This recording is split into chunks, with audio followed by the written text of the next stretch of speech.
Good morning, everybody. This is Arthur. And something else comes to mind that I want to speak against. Last week, there was a bunch of news about the log cabin Republicans and how they were cutting off advocacy, protection, activism for the T, that the log cabin Republicans were just moving into LGB advocacy. Let's cut the crap here.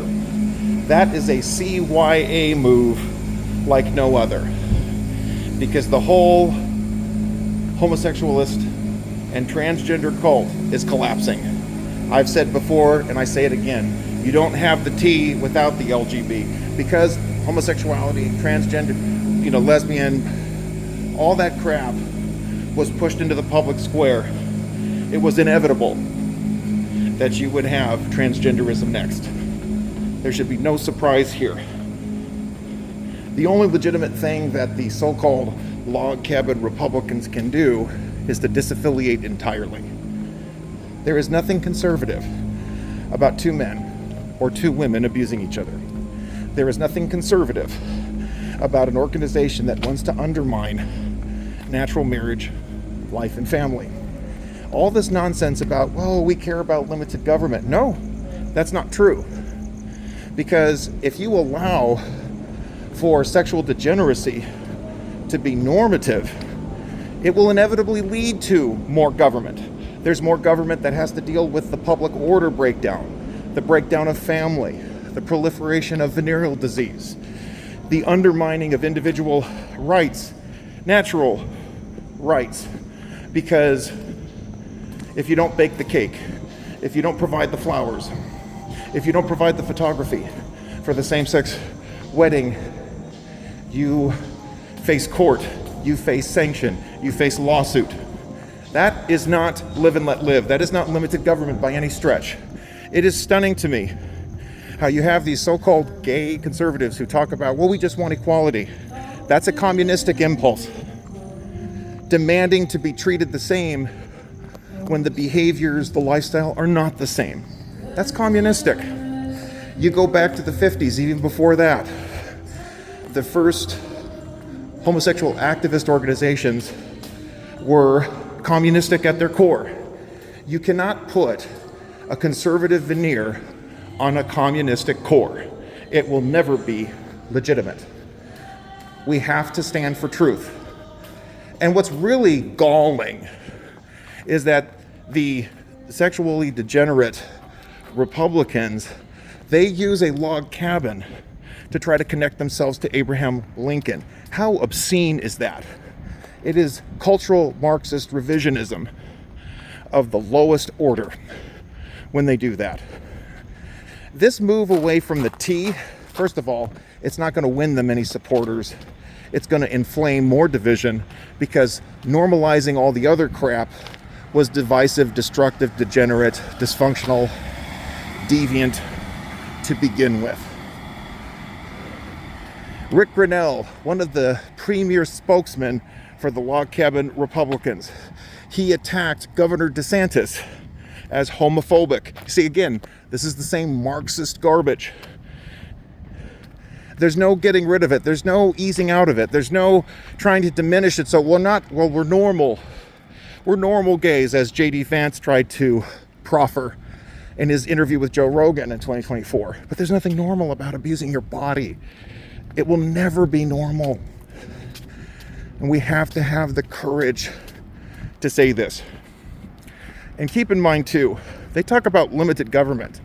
A lot of those log cabin types, they're okay with abortion. Excuse me. Government is supposed to protect our life. Life, liberty, the pursuit of happiness. That is a right which government must protect. So they contradict their own message. I guarantee you look into the details on this. A lot of those Republicans are quite liberal, and they believe in big government in lots of ways. They only want limited government when it comes to protecting the family. They don't want to protect children, protect family, protect the public order. And there's no excuse for any of it. So this is my challenge to anyone who watches, anyone who cares. The whole log cabin cultural Marxist mess needs to be rejected entirely. Getting rid of the T isn't enough. Promoting, supporting, enabling, accommodating LGB is DOA. What should we be doing instead? We need a pro-family, a pro-natural law, a pro-public order restoration. Now, there's a criticism that deserves a response, because you have some common good or public order conservatives who have even gone so far, they want authoritarian government. They think Generalissimo Franco is a hero. They celebrate Huey Long, a vile, corrupt socialist. And I say to you, you can have a properly ordered society with a proper government restraint that doesn't violate our natural rights. The framers of the Constitution, the founders of our country, they recognize the need for virtue. And I will disagree with some of the libertarian-leaning pundits and commentators. It is appropriate that you have government enforcing key norms. It's necessary to protect children. It is necessary to have public order, for public health, for civilizational flourishing. The contest, the challenge, will always be that we as citizens have that eternal vigilance to ensure that the state does not encroach beyond its proper limits. And a lot of the live and let live conservatives, they don't want to have that fight. They just want to say, well, let's not have to deal with it at all. Let's just reduce the government to such an irreducible minimum that it's actually not even protecting our rights anymore. Can't have that. Libertarian philosophy is great when it comes to spending money, when it comes to business, but Milton Friedman was not an anarchist. Murray Rothbard was. And he's the same guy I'd shared last time who stated that libertarian political philosophy doesn't comment on cultural issues. But see, that's not acceptable. We do have to answer those questions too. Dinesh D'Souza wrote about this in a letter to a young conservative, in a book called Letters to a Young Conservative. Libertarianism only answers a select number of questions, but there are other issues that do have to be addressed.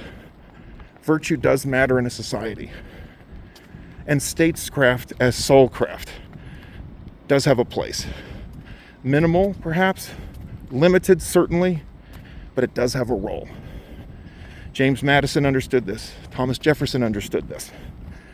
This idea of moral degradation as something that we should allow as a matter of liberty can never be a winning strategy.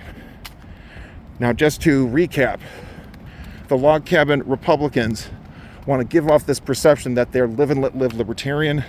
That is nonsense.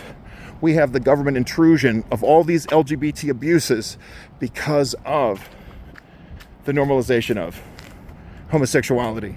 And it was inevitable that transgenderism would follow. And for them to say, well, we're no longer going to promote or advocate for the T is an artful dodge and a superficial reform. The only real change that would matter, the whole organization has to shut down, and people who struggle with same-sex issues or with identity dysphoria need to get proper care. Deal with the trauma, deal with the abuse.